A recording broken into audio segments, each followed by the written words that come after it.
Praise the lord. ప్రభు అయిన యేసుక్రీస్తు నామములో ఈ కార్యక్రమాలు వీక్షిస్తున్న మీ అందరికీ ప్రభు పేరిట శుభములు తెలియచేస్తున్నాం. దేవుని మహాకృపను బట్టి ఈ పూట పరిశుద్ధ గ్రంథములో నుంచి మరి కీర్తన గ్రంథము 38వ కీర్తన 3వ వచనం, నీ కోపాగ్ని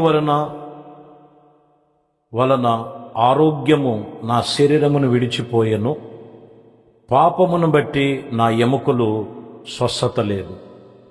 ఈ వాక్యములో మనం గమనించినట్లయితే దేవుని సన్నిధిలో భక్తుడైనటువంటి దావీదు రాసినటువంటి కీర్తనలో ఏం కావాలి, ఏం అడుగుచున్నాడు మీరు గమనిస్తే, అయ్యా నీ దృష్టికి నేను పాపం చేశాను, నీ దృష్టికి నేను కోపాగ్ని వలన నా ఆరోగ్యము లేదు, నా శరీరములో నా ఎముకలలో ఏమాత్రము కూడా స్వస్థత లేదని చెప్తున్నమాట. కాబట్టి ఆయన స్వస్థపరచువాడు, ఆయన ఆరోగ్యం ఇచ్చువాడు. ఈరోజు ఆయనకి లోబడకోకుండా కొందరు పాపములోనే ఉన్నారు, బలహీనతల్లోనే ఉన్నారు. అందువలన వారికి మరి దేవుని యొక్క స్వస్థత దూరమైపోయినట్లుగా రాయబడింది. ఇర్మియా గ్రంథంలో కూడా 17వ అధ్యాయము 14వ వచనంలో, యెహోవా నీవు నన్ను స్వస్థపరచుము, నేను స్వస్థత నొందెదను, నన్ను రక్షించుము, నేను రక్షించబడుదును, నేను నిన్ను స్తోత్రించుటకు నీవే కారణభూతుడవు. ఏమంటున్నాడు? స్వస్థపరచు, నేను స్వస్థపరచదను, నేను స్వస్థపడతా, నీవే నన్ను రక్షించు, నేను నిన్ను స్తోత్రించి, నీవే ఆ స్తోత్రాలకు కారణభూతుడివి.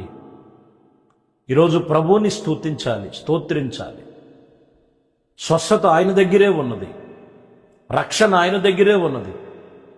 ఆ లోకరక్షకుడైన ప్రభు అయిన యేసుక్రీస్తుని మనం ఎక్కడ దూరము కాక, ఎక్కడ ప్రభువుని విడిచిపెట్టక, ఎక్కడ వ్యతిరేకమైనటువంటి తలంపులకు త్రోవ లేకుండా ప్రభుతో మనం చాలా జాగ్రత్తగా ఆత్మీయతలో కొనసాగించేటువంటి విషయం జాగ్రత్త కలిగి ఉండాలండి.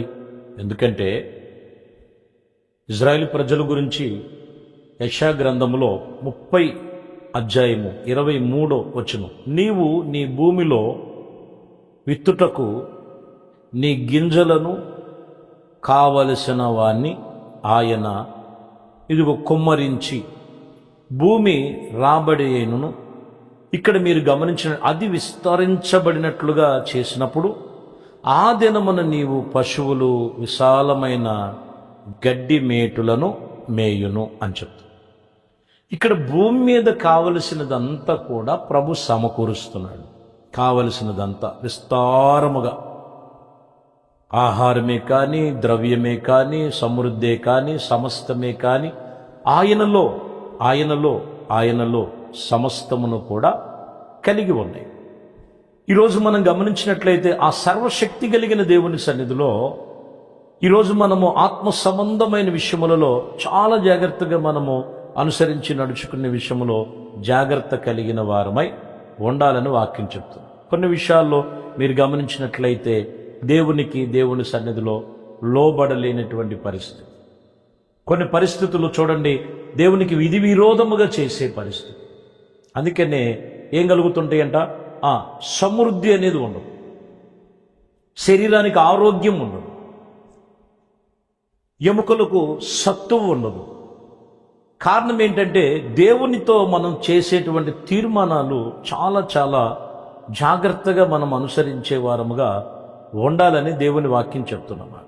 కాబట్టి ఇక్కడ కూడా రాయబడినటువంటి విషయంలో ప్రియమైన దేవుని బిడ్డలారా, ప్రభు సన్నిధిలో మనం చాలా జాగ్రత్తగా ఆత్మీయతలో మనము జాగ్రత్తగా కాపాడుకునే వారముగా ఉండాలని వాక్యం చెప్తుంది.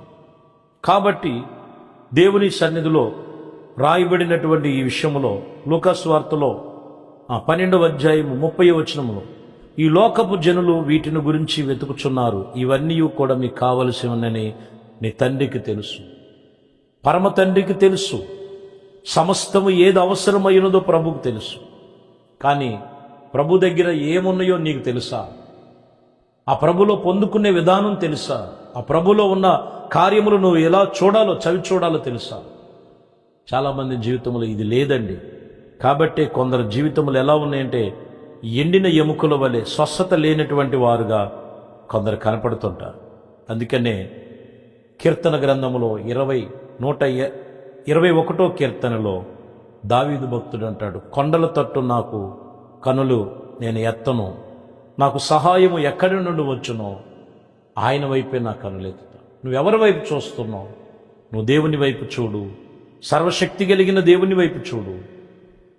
దేవుని సన్నిధిలో నువ్వు ఆశీర్వదించబడే ఫలాలు ఉన్నాయి, ఆయన వైపే చూడు. నీకు సహాయం ఆయన యొద్ద నుండే వచ్చునని రాయబడు. మరొక మాటలో 9వ అధ్యాయములో లూకాసు వార్తలో 11వ వచనములో జనసమూహమును అది తెలుసుకొని ఆయనను వెంబడించని ఆయన వారిని చేర్చుకొని దేవుని రాజ్యమును గురించి వారితో మాట్లాడుచు స్వస్థత కావలసిన వారిని స్వస్థపరిచారు. ఎవరికి ఏది అవసరమై ఉన్నదో ప్రభు వారికి స్వస్థత ఇచ్చాడు. ఎందులో ఎప్పుడంట సమాజముగా ఆయన్ని వెంబడించినప్పుడు, దేవుడు మాటలకు చోటిచ్చినప్పుడు నీ హృదయములో, నీ ఆలోచనలో, నీ తలంపుల్లో ప్రభుకి చోటు. ప్రభు నీ మాట ఖచ్చితంగా అంగీకరిస్తాడు, నీ ప్రార్థన ఆలకిస్తాడు ఆయన. కాబట్టి ప్రభుకి నువ్వు చోటిచ్చినట్లయితే ఈరోజు ఈ మూలవాక్యములో కొందరు పాపం వలన ఆరోగ్యం కోల్పోతున్నారు, కొందరు పాపం వలన ఎముకలు క్షీణించిపోతున్నాయి, కొందరు పాపం వలన వాళ్ళకి సమృద్ధి కోల్పోతున్నారు, కొందరు పాపం వలన వాళ్ళకి కావలసినది ప్రభు వలన పొందుకోలేపారు. అందుకనే సహాయం వచ్చే జీవము కలిగిన యేసు వైపు తిరుగు. వాక్యం చెప్తున్న మాట, సమాజముగా ఎప్పుడైతే యేసుని వెంబడించారో వారికి కావలసినదంతా ప్రభు దగ్గర ఉన్నది, అది పొందుకున్నారు, అది కనులారా చూశారు. నీ జీవితంలో ముందెన్నడూ లేని అద్భుతమైన ఆశ్చర్య కార్యాలు ప్రభులో ఉన్నాయి. కాబట్టి మనుషుల మాటలు కాదు, ఇది జీవము కలిగిన దేవుని వాక్యపు మాటల్లో నీవు ఆత్మ సంబంధముగా దేవుని సన్నిధిలో సరిచేసుకో. అన్ని విషయాల్లో దేవుడు నిన్ను దీవించి ఆశీర్వదించి సమృద్ధిగా, ఆరోగ్యముగా, ఆత్మ సంబంధముగా దేవుడు నిన్ను నిలబెట్టి ఆయన కృపలో నిన్ను స్థిరపరచునుగాక. ఆమె ప్రార్థన చేసుకో. పరిశుద్ధుడా, ప్రేమ కలిగిన తండ్రి, దయగలిగిన మా ప్రభువా, మీ శ్రేష్టమైన పరిశుద్ధ నామమును బట్టి మీకు వందనాలు, స్తోత్రాలు. మీ కృప, దయ, సంకల్పమును బట్టి ఇచ్చినటువంటి మాకిచ్చిన ఈ పరమ యెరూషలేము ప్రార్థన పరిచర్య, నిత్యకృప అనే కార్యక్రమాన్ని వీక్షిస్తున్న ప్రతి కుటుంబాన్ని మీ చేతుల్లో సమర్పిస్తాం.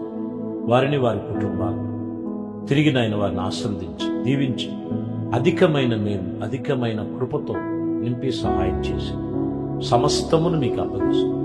మీరే కార్యములు జరిగించు. ఘనత, మహిమ, ప్రభావాలు మీకే పొందుకుంటూ యేసుక్రీస్తు నామములో ప్రార్థించి వేడుకొనుచున్నాము తండ్రి. ఆమేన్. ప్రభు మిమ్మల్ని దీవించి ఆశీర్వదించునుగాక. ఆమేన్.